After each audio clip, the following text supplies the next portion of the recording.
I am Albert Einstein. People assume I was born inside a laboratory with hair already confused by equations. In truth, I was born in Ulm in 1879, a quiet child with a stubborn gift for staring. Staring at nothing, teacher said. That was their error. I was staring at everything. My father and uncle sold electrical equipment. Our rooms hummed with new inventions. The copper wires and coils looked like vines from a future forest we had not yet learned to name. If a light bulb flickered, I wanted to know why. If a compass needle held north like a secret, I wanted to meet the secret. I remember that compass as one remembers first love, a needle that trembled and yet obeyed, a faithful sliver of mathematics, turning uncertainty into direction. I did not talk early. It is fashionable to claim I was silent for years and then delivered a speech upon debut. Life was less theatrical. I spoke when I had something worth saying. Even as a boy, I distrusted the sound of my own voice when it ran ahead of understanding. It would become a habit. Pause first, think long, then speak softly and precisely, like a violinist tuned to an unseen orchestra. Munich gave me my first systematic enemies, routine and rote memorization. The gymnasium believed knowledge should march. I believed knowledge should wander. The best moments were geometry and algebra, where theorems behaved like well-bred dogs, sit, stay, reveal, and I could feel, with my hands on the chalk, a quiet click when truth found the correct sentence. But the rest, the drills, the military posture of facts with their boots polished, no. My mind wanted why, not merely what. My family's small business faltered. We moved to Italy. I moved mentally into libraries. I renounced my Württemberg citizenship, not out of rebellion but from the awkwardness of circumstance, and I drifted. A boy between nation-states is a boy between certainties. This, too, was an education. When I reached Zurich in the Federal Polytechnic, I expected paradise. I found professors who preferred echoes to questions. I was not a troublemaker, only a persistent interrogator of sacred cows.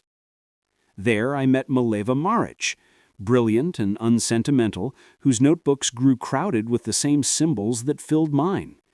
We argued, computed, walked, saved coins, and shared hunger of both kinds. Our partnership was real and imperfect. Biographers will debate its boundaries the way lawyers debate fences.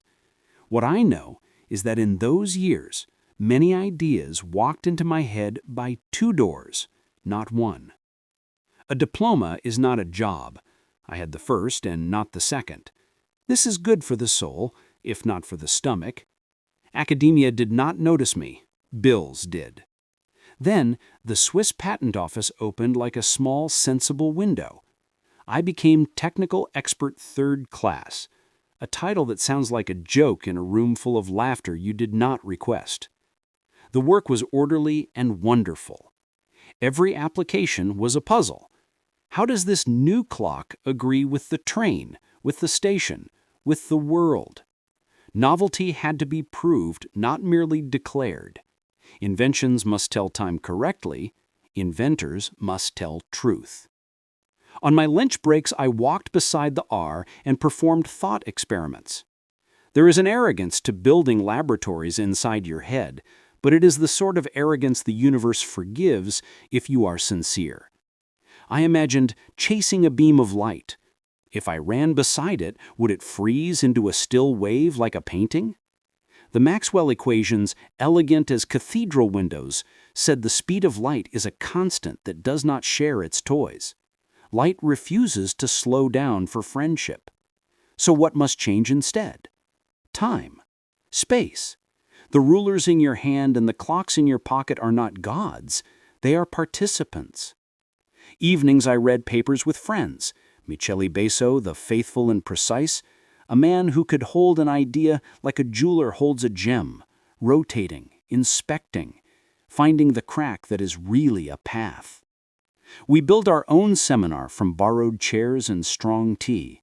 We had no money, we had questions and time, which, as it happens, were the correct currencies.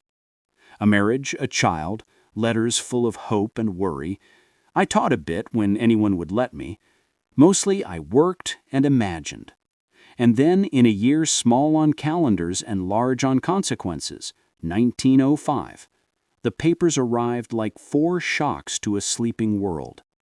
But before we leap into that year, as if it were a mountain, let me tell you what gave me the courage to climb. The conviction that contradictions are invitations. If 2 truths collide, they are asking to be introduced. If experiments disagree with theory, they are not rude guests. They are correct. The fastest way to understand a system is to discover the place where it refuses to agree with itself. As a boy, I stared at a compass. As a clerk, I stared at clocks. As a man, I stared at light until it confessed its secret, that it is both particle and wave, both messenger and mystery, and that to measure it honestly, we must allow the measuring stick itself to bend. My friends took me for long walks when I became insufferable with delight. "Albert," they said, "you are smiling at nothing." "At everything," I corrected. It felt as if I had permission to redraw the room we all lived in, moving the furniture of time and space, not with arrogance, but with relief, because the old arrangement had been pinching us for centuries and no one quite noticed the bruise. I did not own a laboratory with expensive equipment. I owned pencils. The universe allowed itself to be written upon with them.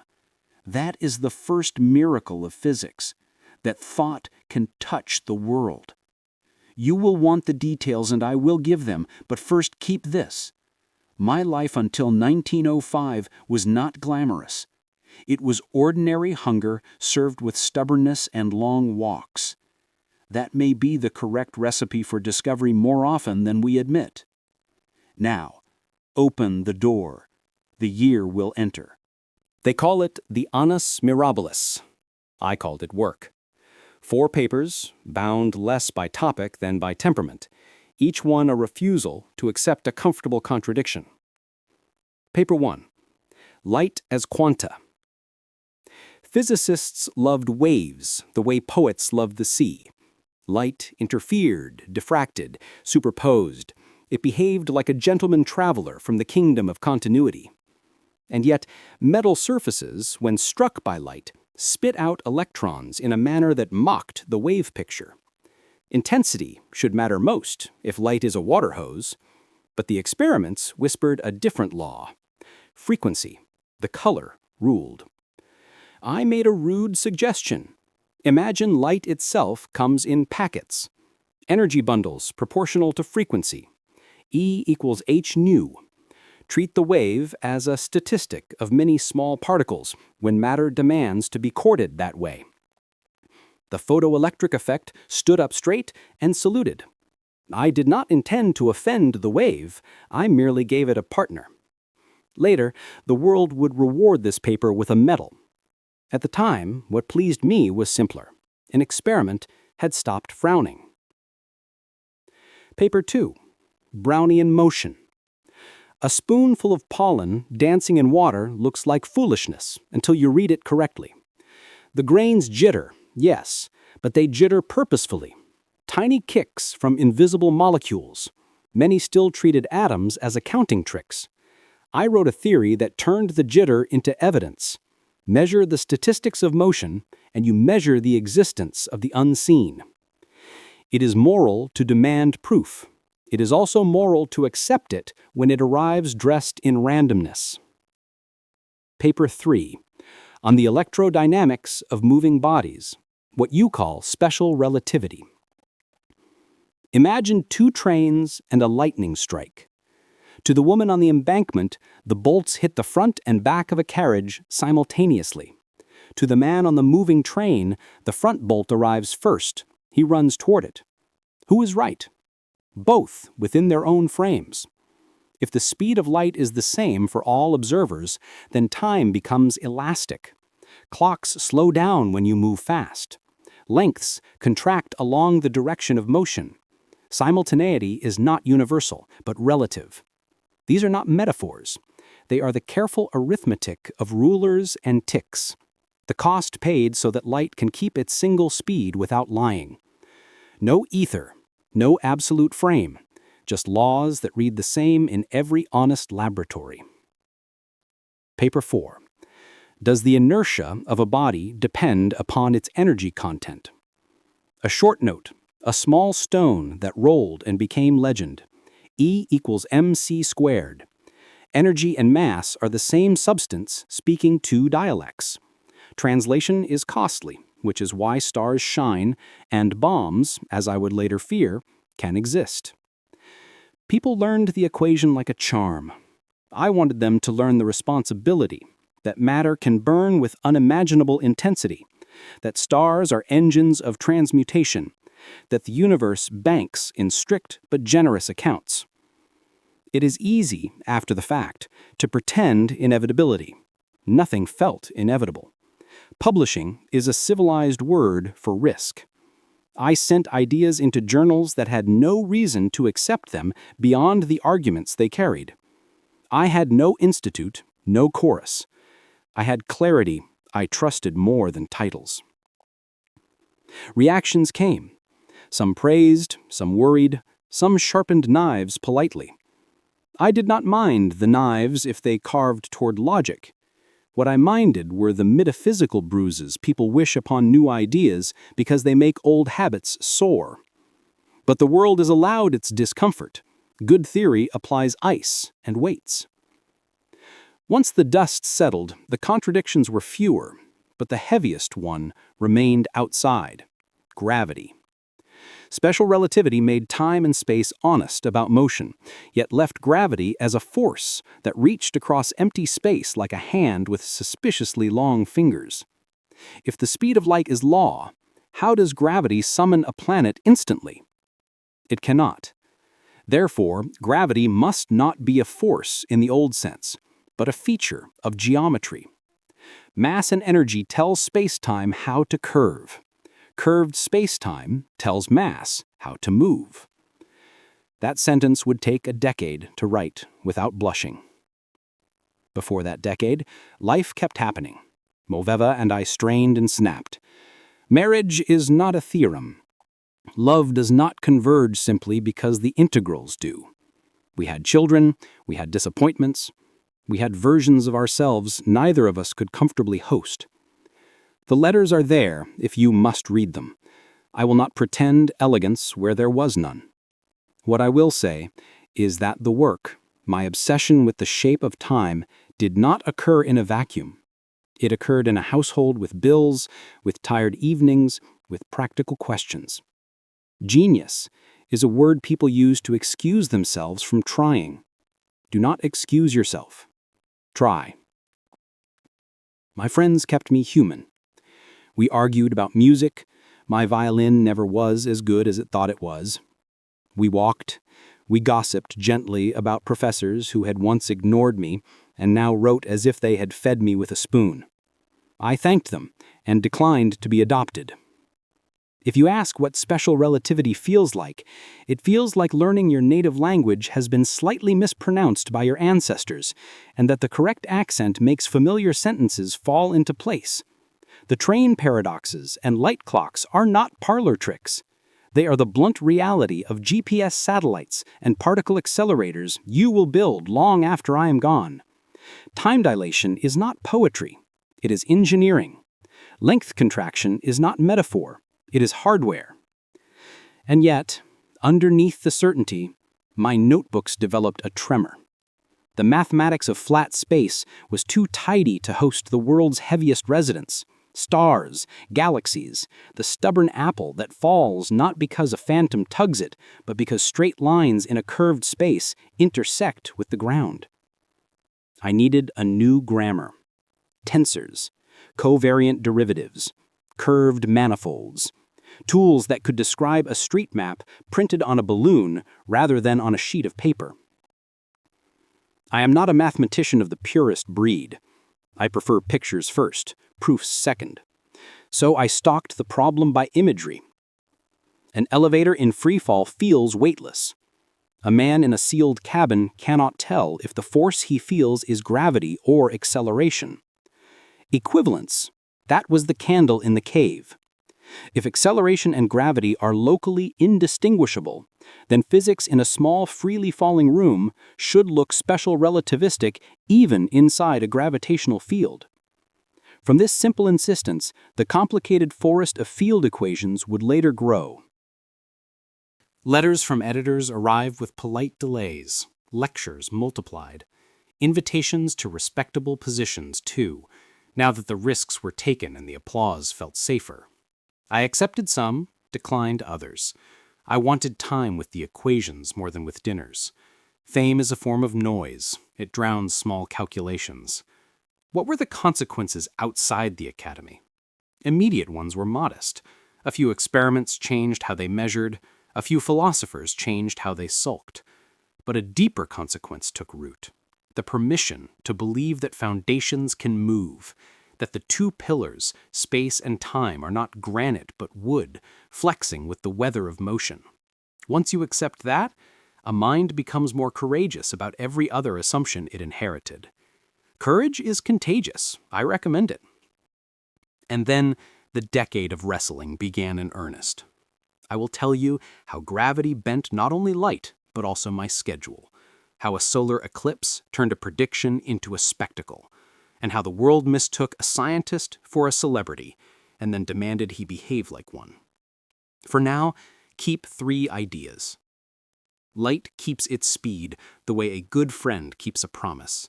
The world rearranges itself so this faithfulness is never violated. Energy and mass are the same substance, speaking 2 dialects. Translation is costly, which is why stars shine and bombs, as I would later fear, can exist. Contradictions are invitations. If nature offends your expectation, apologize to nature, not to your expectation. I am Albert, still a clerk in my heart. Ink on my fingers, time on my mind. The river R nearby, moving exactly as fast as rivers should. The next chapters will curve. I once said that imagination is more important than knowledge. People quote it like a charm. They forget the second half. Knowledge sets the stage. Imagination writes the next act. By 1907, I had the stage, special relativity's level floor, and a stubborn problem. Gravity would not stand on it without wobbling. The path to a new law sometimes begins with a room that isn't there. Mine was an elevator with its cables cut in a universe where engineers are kind and no one is inside except a scientist and a notebook. In free fall, the person inside feels weightless. Their dropped keys float. Coffee hangs in a globe like a small planet with the good manners to wait. Locally, you cannot tell the difference between falling freely in a gravitational field and floating in deep space far from any mass. That is the equivalence principle, a simple sentence written in chalk that obliges the cosmos to answer in calculus. If acceleration can fake gravity, then gravity might be acceleration of a peculiar sort, bodies following their straightest possible paths through a space-time that is itself curved. The idea was clear the way a distant mountain is clear. Crisp edges, deceptive distance. To reach it, I needed mathematics with knees and elbows, tensors that could crawl over curved surfaces without tearing their clothes. I am not a born geometer. I am an impatient visualizer trained by necessity to respect rigor. I begged help from friends, especially Marcel Grossman, who introduced me to Riemannian geometry. Christoffel symbols, covariant derivatives, curvilinear coordinates that make the straight relative. My desk filled with symbols that looked like a small war. For 2 years, I believed I had found the correct field equations. For 2 more, I learned that I had fooled myself. It is humbling to publish beauty and then discover it is not true. Good. Humility is a laboratory safety device. Slowly, the scaffolding assembled. Matter and energy would be encoded in a tensor, Tmn. Geometry would answer with curvature in the Einstein tensor, Gmn, a combination of Ricci curvature and the metric that survives coordinate bullying. The field equations, when they finally locked, read like a verdict more than a poem. Gmn equals 8 pi g over c to the fourth times Tmn. Left, the shape of spacetime. Right, its contents. Between them, a proportion that says reality is a conversation. Equations are not crowns until nature bows. I generated predictions, the precession of Mercury's perihelion, the gravitational redshift of light leaving a star, and a test dramatic enough for newspapers. Starlight would bend as it passed near the sun during a total solar eclipse. When daylight is briefly persuaded to be reasonable, stars near the blackened disk should appear slightly out of place, their paths nudged by curvature like polite pedestrians skirting a fountain. I sent the math to colleagues. Some nodded, some frowned, some sharpened their pencils and my claims. Meanwhile, Europe burned. A civilized continent performed a barbaric experiment in which nationalism measured how quickly reason can be set on fire. I signed a manifesto against the war, while friends I loved signed for it. That is how good men become enemies without changing clothes. By 1915, with the equations published, I slept badly and did arithmetic during walks. I carried in my pocket the Mercury problem, an old embarrassment for Newton. The perihelion advances 43 arcseconds per century beyond classical expectation. My equations delivered exactly that residual. I sat down from relief. One can be brave in public and terrified in private. A correct number steadies the knees. Then, the eclipse. In 1919, expeditions led by Arthur Eddington sailed to Principe and Sobral to photograph the star field around the sun's dark disk. Clouds teased, equipment complained, plate measuring was a discipline for saints. The results, imperfect, earnest, and laboriously corrected, favored my prediction. Light bends by twice the Newtonian expectation because space and time both contribute to the curvature. Headlines declared a revolution. Reporters posed me under lamps and asked for easy quotes. I behaved politely and tried not to perform. Fame is an acceleration without brakes. It distorts the clock of a life.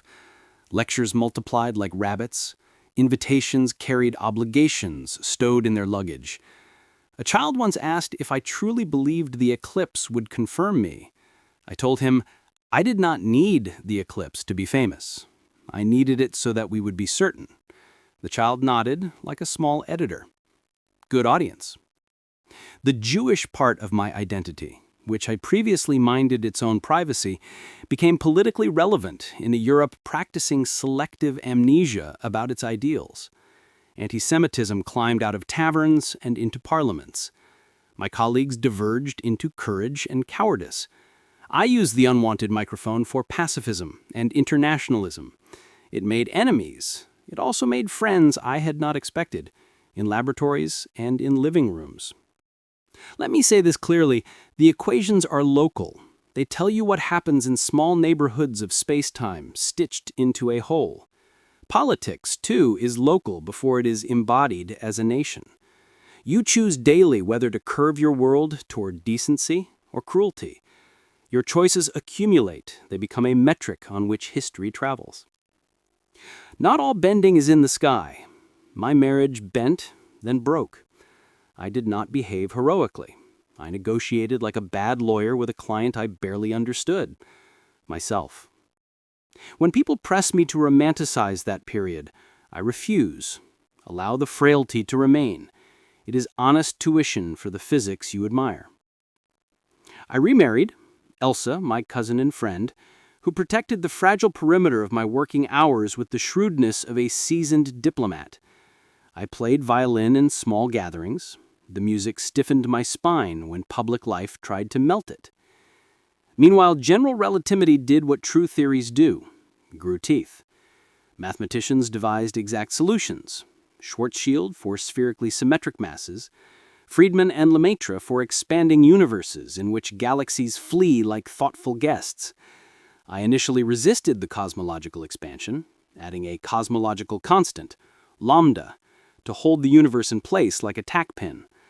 Later, I called it my greatest blunder. Perhaps I was too harsh. The constant would return decades hence as dark energy's bookkeeping. The universe has a sense of humor.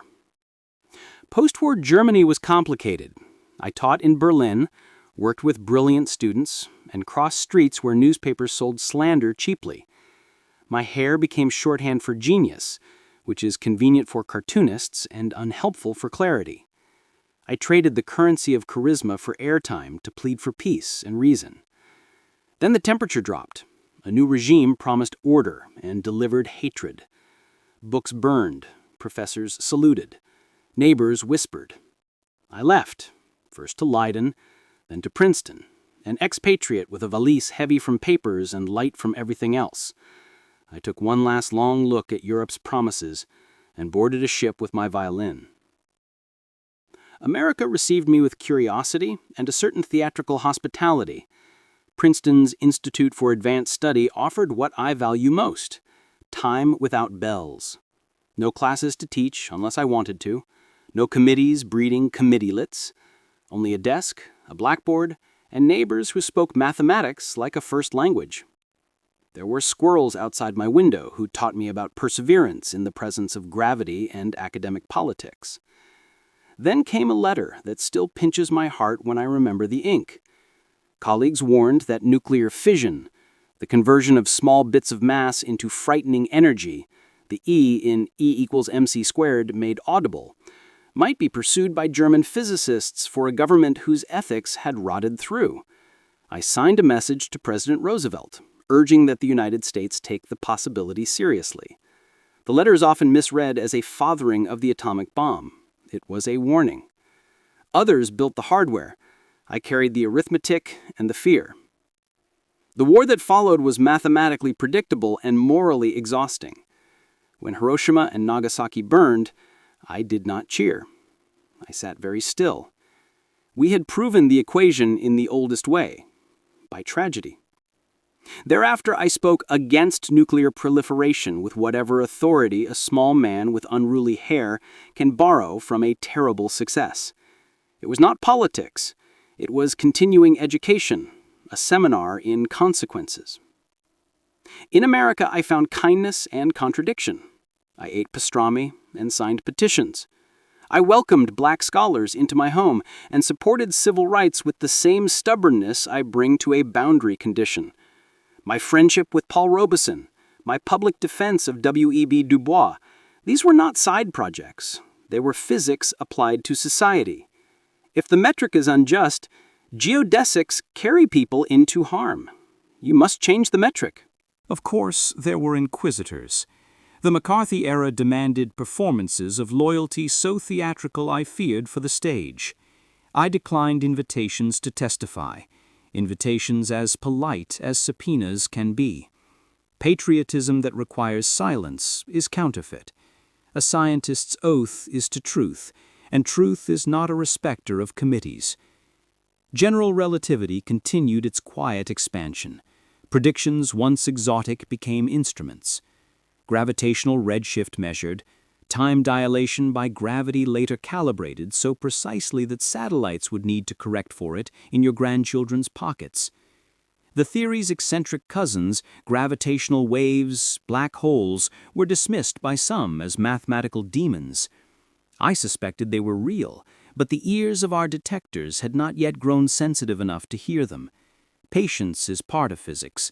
Its Greek root shares a room with suffering. In Princeton, I developed a habit that amused children. I walked the same path daily, a small man orbiting an invisible idea. Neighbors nodded, tourists pointed. I preferred letters from children to dinner with ministers. Children asked questions with clean hands. A boy once wrote to ask if light gets tired from traveling so far. I told him light does not tire, But adults often do, which is why we must rest our minds with good problems. I am painted as a genial grandfather of science, but in my notebooks I was stubborn and often wrong. That is not a confession, it is a curriculum. Theories thrive on error the way a forest thrives on fall, leaves let go so that spring can be busy. I continued to pursue a unified field theory, seeking equations that would seat gravity and electromagnetism at the same table without bickering. The quantum, your indeterminacy, your probabilistic size, remained a guest I did not fully welcome.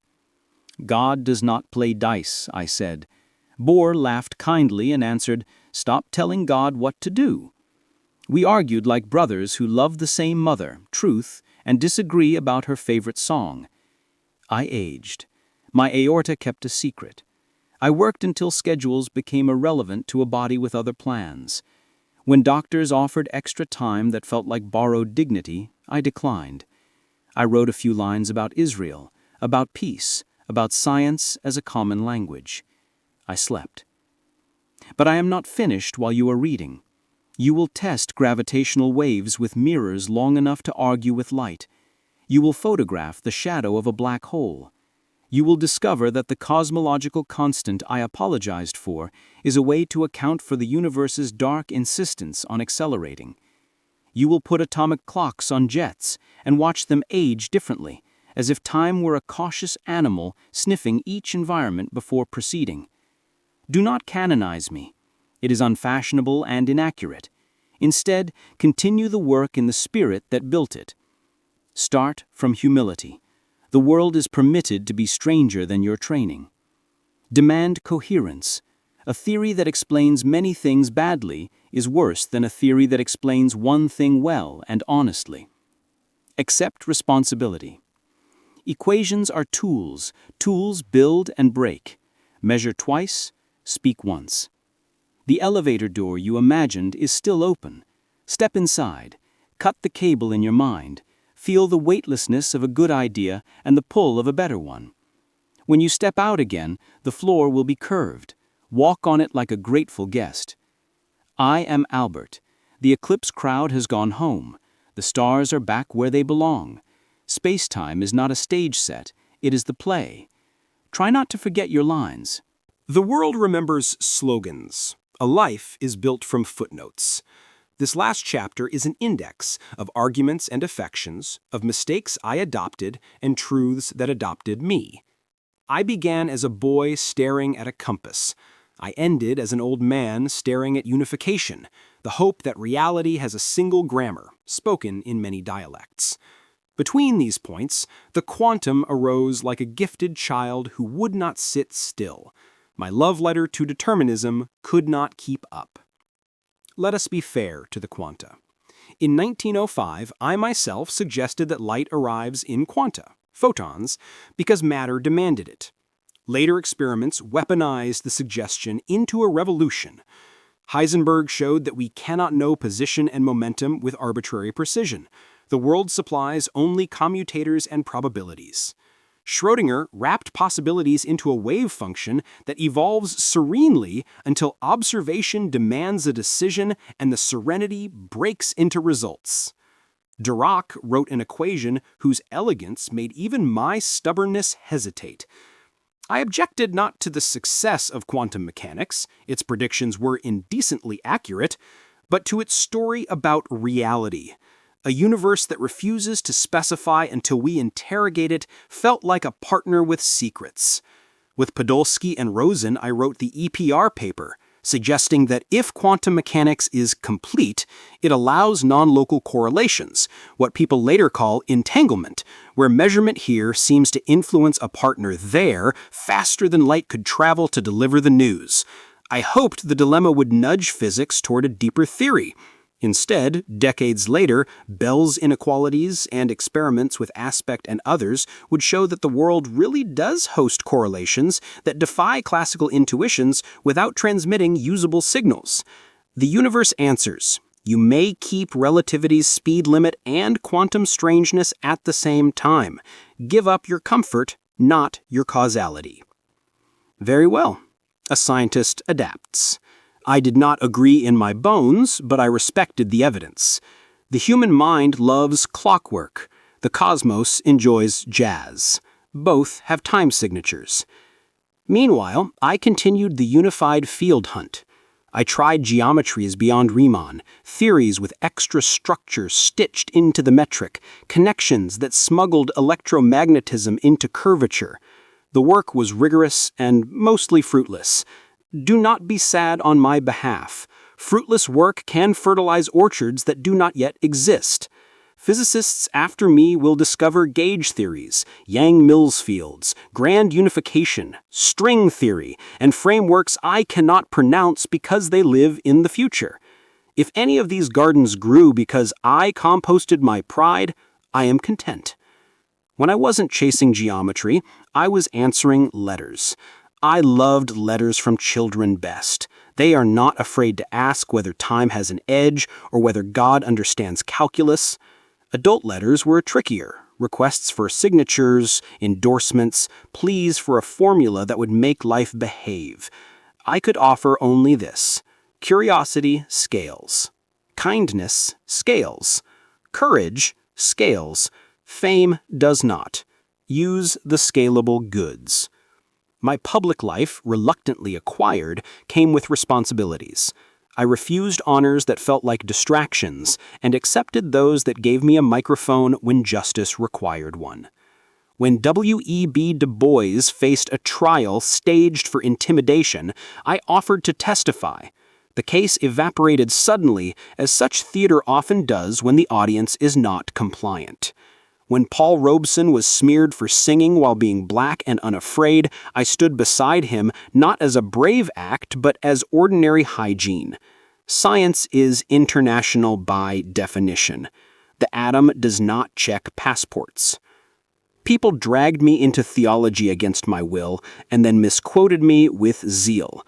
God does not play dice, I said, meaning the ultimate grammar might be lawful beneath quantum's throw of the bones. Asked if I believed in God, I answered clumsily and often, I believe in Spinoza's God, who reveals himself in the lawful harmony of what exists, not in a deity who tinkers with the score when he favors a team. Do not conscript me into your tribe. My pew has a blackboard. I also learned the unromantic portion of wisdom. Money matters, but not in the way magazines think. I lived simply, gave away speaking fees, supported causes with checks and letters, and tried to calculate the interest on decency. It compounds fast when paid forward. The Institute for Advanced Study was a city of quiet. My colleagues, Gödel, who could prove the unprovable's boundaries with a smile that looked like a theorem, von Neumann, whose brain rented multiple apartments, Weil, who could charm angels into differential forms, kept me intellectually honest. We walked, argued, and sometimes stared at the same tree as if we could solve it. People bring me more paradoxes than birthdays. They ask if time travel is possible. I answer, time already travels. You are its vehicle. Curvature complicates navigation. Closed, time-like curves appear in some solutions. Physics and common sense conspire to discourage them. They ask about a beginning of time.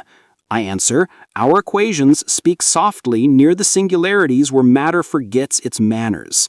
Listen to cosmologists. They are writing the prologue with telescopes. As for black holes, do they exist? In my day, they were like rumors told by exact solutions. Their event horizons sounded theatrical. I suspected nature's engineering might prevent such extremity. Here I am content to be wrong. Your detectors and telescopes will eventually thrill at shadows cast by a darkness that is real. Do not be afraid to improve the dead. The public loves E equals mc² as if it were a celebrity autograph, but the equation is not a slogan. It is a map. It explains the sun's patience, the star's collapses, the quiet terror of fission, and the collective hope of fusion. To the morally awake, it also issues a warrant. If you unlock energies that can scorch cities, you inherit the duty to govern them with law and empathy. I supported world government not because I loved bureaucracy, but because war is a math problem whose variables have grown too large for nations to manage solo. When McCarthyists requested a performance of patriotism, I declined like a tired actor who knows the script is bad. I reminded them that dissent is a patriotic muscle, atrophied at great peril. The letters I received afterward divided neatly. Fury with stamps and gratitude with hope. I saved the grateful ones. If I am to leave you with a method, not merely a memory, let it be a small algorithm. Notice the contradiction. Do not explain it away because you are busy. Name it precisely. Language is a laboratory tool. Keep it sharp. Imagine boldly. Build a toy world where the contradiction cannot hide. Compute honestly. Elegance is a dessert, not the meal. Predict something measurable. Romance without experiment is a diary entry. Revise without vanity. If you are wrong, celebrate, you have learned. Teach publicly. Knowledge kept private is a garden locked. Another small rule, be kind. I do not mean sentimental. I mean operational kindness. Answer letters from children. Credit your collaborators. Pay your assistants decently, and put tea in the pot for the colleague who looks as if their integrals have turned carnivorous. A harsh genius is an unstable solution. I have been asked what I most regret. The honest answer, impatience. With people I loved, with mathematics that needed another season, with journalists who wanted sound bites where paragraphs were required. Also the cosmological constant. Not because it was wrong, but because I called it a blunder too loudly. Sometimes yesterday's mistake is tomorrow's tool. What do I cherish? The letters from children, the day the Mercury calculation matched observation, the moment in 1919 when a plate measured under foreign clouds told me that a prediction had survived the ocean. The afternoon in Princeton when a young student confessed that he understood time dilation only after missing a train and feeling the seconds bend under his feet. Also music, Bach, whose logic is an apology to God for the noise of the world. I do not care whether you remember my hair. I care whether you remember these. The universe is comprehensible enough to deserve your effort, and mysterious enough to reward your humility. Equations and ethics belong in the same sentence. Curiosity is moral. It honors existence by interrogating it. The future is a refugee arriving daily. Give it a desk. If you must place me in a pantheon, give me a bench instead. Put it near a river. Let a child sit beside me with a compass, and let us watch the needle tremble. I will tell the child that trembling is not fear. It is sensitivity. The world hums. Instruments respond. Minds can be tuned to do the same. On my last day, doctors offered repairs. I declined. My body had served. I left notes unfinished on unification, on ideas that would mature in other hands. This is acceptable. No single mind finishes a cathedral. We lay stones, we align windows, we write measurements in the margins, and hope future builders can read our handwriting. If you are those future builders, I salute you. Bend space with mirrors. Listen to collisions of black holes across galaxies. Measure time until it confesses the small discrepancies that point to larger truths. Debate with kindness. Argue with evidence. Refuse applause that would purchase your silence. I am Albert Einstein. I did not solve the universe. I learned to ask it better questions. The rest is your turn. Now go, curve wisely.